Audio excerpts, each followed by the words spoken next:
Hoje de manhã, quando eu fui acordar, as coisas saíram um pouco da rotina, né? Saíram principalmente porque eu já acordei praticamente 1 hora fora do meu horário. E aí, quando eu acordei, eu já acordei com aquela sensação de ressaca.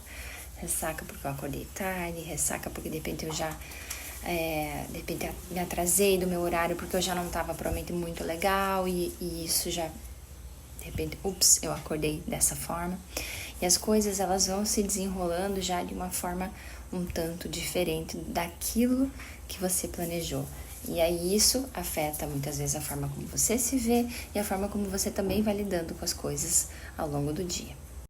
E aí, enquanto eu estava fazendo a minha corrida, eu fiquei pensando sobre a raiva, por exemplo, sobre como as pessoas lidam com a frustração, como as pessoas lidam com as próprias decisões, com os seus comportamentos. E fato é que, vamos imaginar, eu saí atrasada, aí de repente alguém invadiu a faixa de pedestre, aí eu já xingo a pessoa que invadiu a faixa de pedestre porque eu tô fora do meu horário e essa pessoa ela deveria respeitar as leis e tudo mais. Então, à medida que a gente tem mais raiva e impaciência, é também a medida que a gente tem às vezes para olhar as nossas decisões e a gente ficar confortável com as nossas decisões. Então, quanto mais suscetível você é a tomar decisões para agradar as pessoas, quanto mais suscetível você é para tomar decisões e esperar a validação, muito mais difícil para você vai ser, muito mais difícil, muito mais desafiador vai ser para você lidar com o comportamento alheio. Então, quanto mais impaciência você tem para lidar com o comportamento alheio, é muito mais provável que esse seja um sintoma da tua dificuldade de lidar com as tuas decisões. Ou seja, de você de fato escolher aquilo que faz sentido para você, mesmo que isso não faça sentido para as outras pessoas. Então, é como se você fosse um refém de si mesmo e você também fosse o cárcere de outras pessoas. Em que aspecto? No aspecto que você quer que as pessoas se comportem de determinada maneira a partir daquilo que você está fazendo.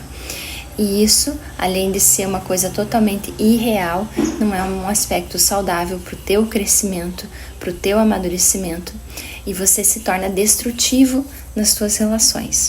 E como que você vai demonstrando, né? Porque o que acontece? Quando você toma uma decisão que não é de fato a decisão que você queria tomar de coração, ou quando não é a decisão que você estava certo que você deveria tomar, e pensa isso em situações do cotidiano, pequenas situações do cotidiano, grandes situações do cotidiano. E Freud falava muito sobre isso, inclusive. Mas quando você toma essa decisão e aí você fica com raiva, porque de fato não era aquilo que você queria fazer. Mas você vai fazer aquilo porque você não consegue lidar com a angústia que você causa no outro. Você não consegue lidar com a frustração que você pode estar causando no outro. Você traz para dentro de você essas questões. E isso cria um conflito. E esse conflito interno, ele é revelado em pequenas atitudes em que você é vingativo, em que você faz questão de mostrar para o outro, em pequenas ações, que você está contrariado com o que está acontecendo.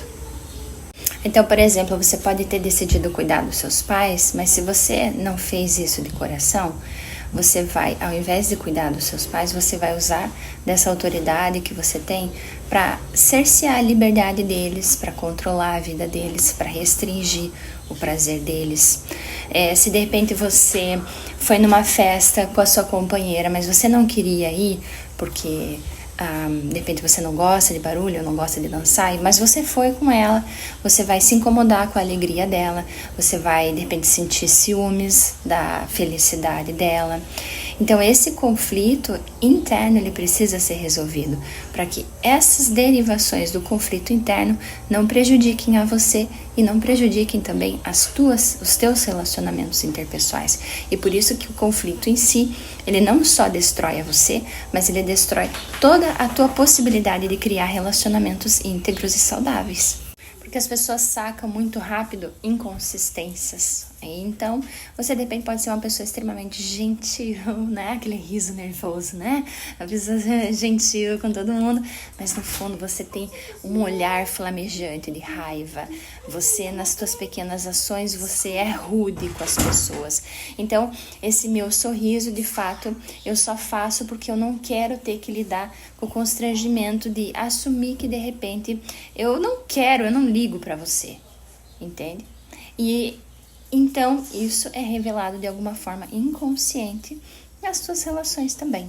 Mas principalmente eu preciso partir desse centramento, dessa autorreflexão, para que eu possa me posicionar diante do mundo de uma forma que seja assertiva. Então, para que exista de fato essa integridade nas tuas ações, para que você encontre esse centramento em você, para que você reduza o conflito interno, para que você não seja uma pessoa raivosa e rude com as pessoas. De repente você convidou toda a tua família para o jantar de Natal, mas você não queria fazer isso. Então, ao longo do jantar, você alfinetou um, depois você alfinetou outro, aí você disse alguma coisa maldita em algum lugar, e aí você vai ter que lidar com as consequências disso, queira você ou não queira. Então, que você reflita. A autorreflexão, ela tira o peso que muitas vezes vem dessa consequência que você não quer lidar, ou você tem que reparar, ou você tem que corrigir. Quando você realmente trabalha na integridade das suas ações, quando você reduz o olhar das tuas escolhas para ti, para aquilo que é sustentável para você, o conflito cai significativamente. Então precisa ficar claro, eu quero deixar claro aqui para vocês que enquanto existirem conflitos internos, inconsistências, isso quer dizer o quê? Eu estou tendo ações que não são condizentes ao que de fato eu desejo ou o que eu quero, e isso é diferente de a gente fazer o que precisa, são coisas totalmente diferentes, mas isso sim vai dando integridade, vai dando força, vai dando poder para você. Então precisa existir também essa disposição interna para lidar com algum nível de desconforto. Que sim, que às vezes eu vou frustrar as pessoas, que sim, às vezes as pessoas vão se chatear com as minhas decisões, que de repente eu vou tomar, que de repente as coisas não vão sair exatamente como eu planejado, de repente vão existir dias que eu não vou acordar tão disposto assim, que de repente eu posso me atrasar, que de repente eu posso já estar pronta, o sol vai estar forte e tudo mais, então você vai estar lidando com coisas sobre você. Ou seja, o teu pensamento ele também vai te sabotar para que você não saia da inércia, essa inabilidade de lidar com o desconforto que você vai gerar a respeito de como as pessoas vão lidar com isso também vai ser um aspecto importante a ser considerado. Então você precisa compreender que você vai estar lutando com essas duas questões, mas você precisa se perguntar como é que eu vou me posicionar diante delas. E aí sim você está trabalhando em favor do teu crescimento. E às vezes, de fato, o que a gente precisa é realmente dar esse primeiro passo, é superar essa inércia inicial, esse comodismo inicial, fazer a pergunta para si mesmo, o que de fato eu quero sustentar. Porque quando você começa a fazer esse exercício, você começa a pensar em consequências e você começa a entender com que tipo de consequência que você vai lidar. Então não precisa criar uma vida de uma forma em que você sempre está apagando incêndio, porque você mesmo é a pessoa que está incendiando a tua vida através de ações que são autodestrutivas como essa e que geram muito conflito. E fato é que a vida ela nunca vai deixar de acontecer, a vida ela não vai parar, ela sempre vai ser provocativa em relação a você e ela vai engolir você. Então não espere a vida acontecer, faça você a vida acontecer desenvolvendo a tua consciência.